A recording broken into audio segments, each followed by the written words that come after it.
Chào mừng các bạn đến với Tiger BMT 86.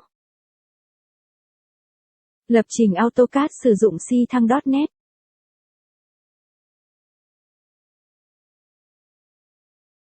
Bài số 9 lấy một góc đối diện của một hình chữ nhật trong AutoCAD.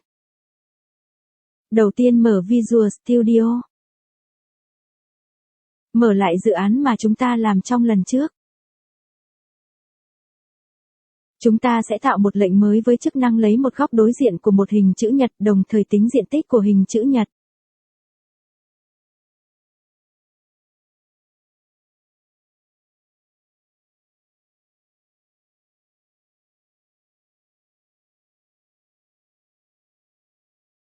Chúng ta đặt tên lệnh mới là getCorner. Tiếp theo bên dưới thuộc tính block sẽ là một hàm.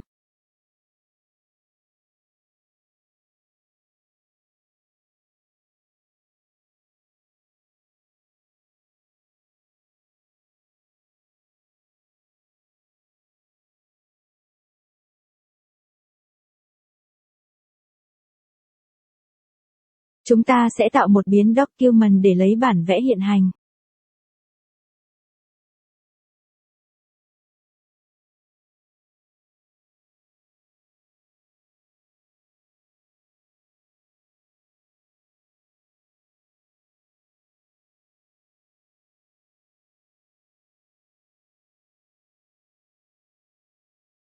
Tiếp theo chúng ta sẽ tạo một biến editor.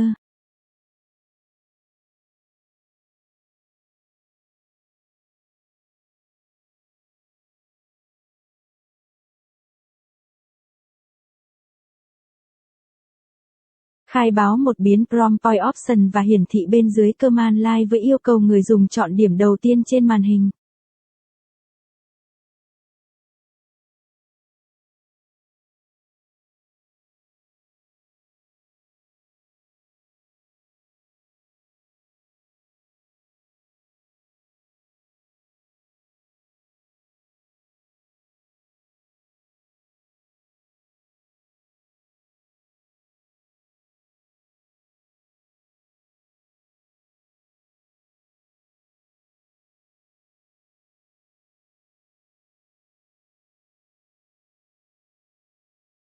Thiết lập các thuộc tính của Prompt Option. Người dùng phải chọn một điểm.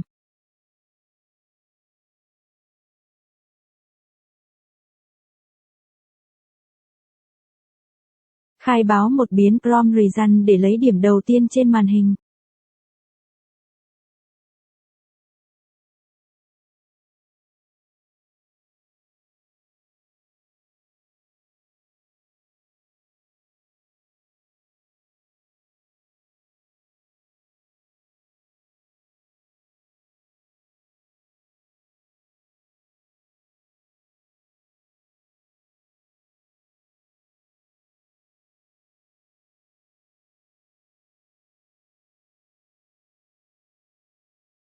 Kiểm tra tình trạng và lấy kết quả người dùng nhập vào.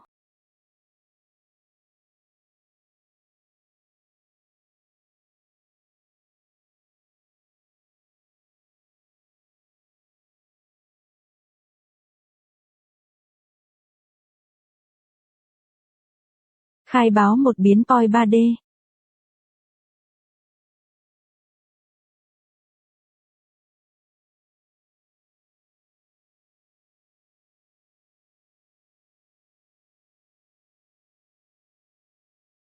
Khai báo một biến Prompt Corner Option và hiển thị bên dưới command line với yêu cầu người dùng chọn điểm thứ hai trên màn hình.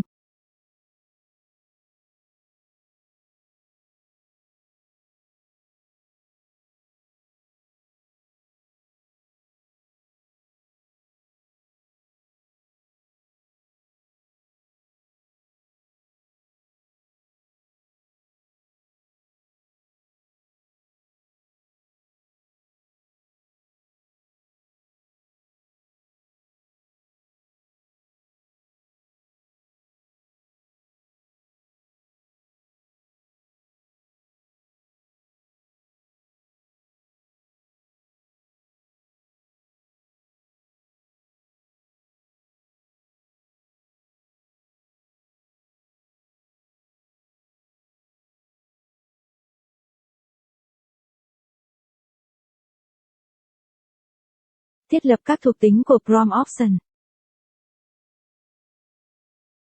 Người dùng phải chọn một điểm.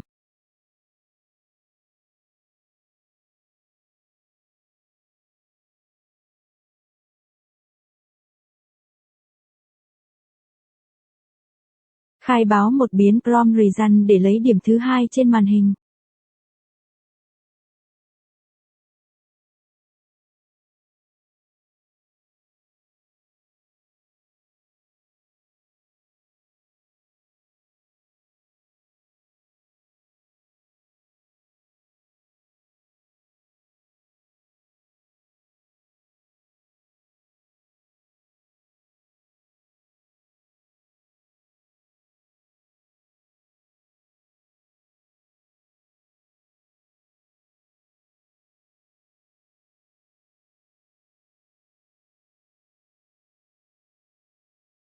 Kiểm tra tình trạng và lấy kết quả người dùng nhập vào.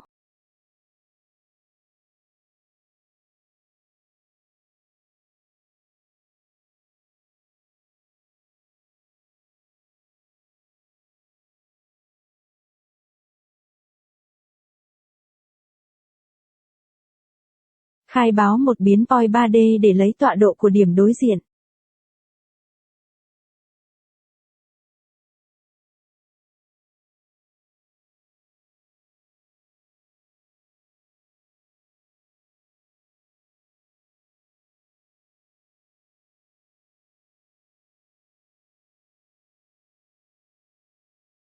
Chúng ta khai báo lần lượt hai biến x và y kiểu số thực chúng là hai cạnh của hình chữ nhật.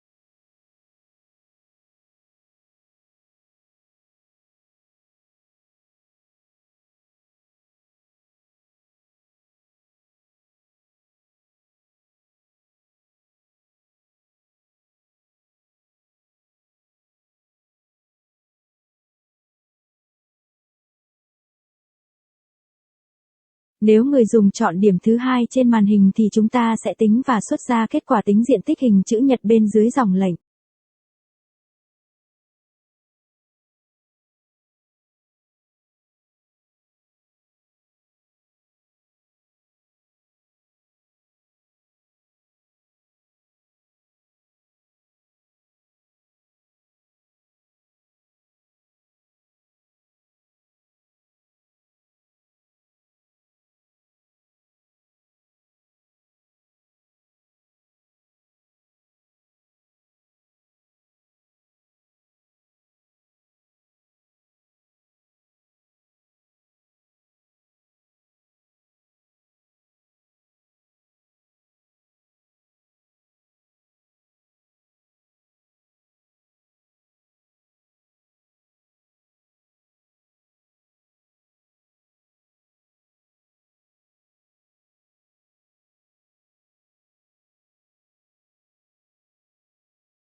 Bạn chọn Build Solution.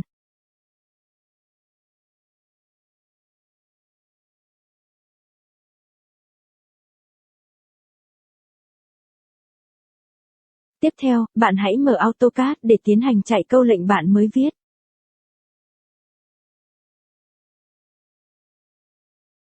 Bạn gõ câu lệnh Netload để tải tập tin DLL.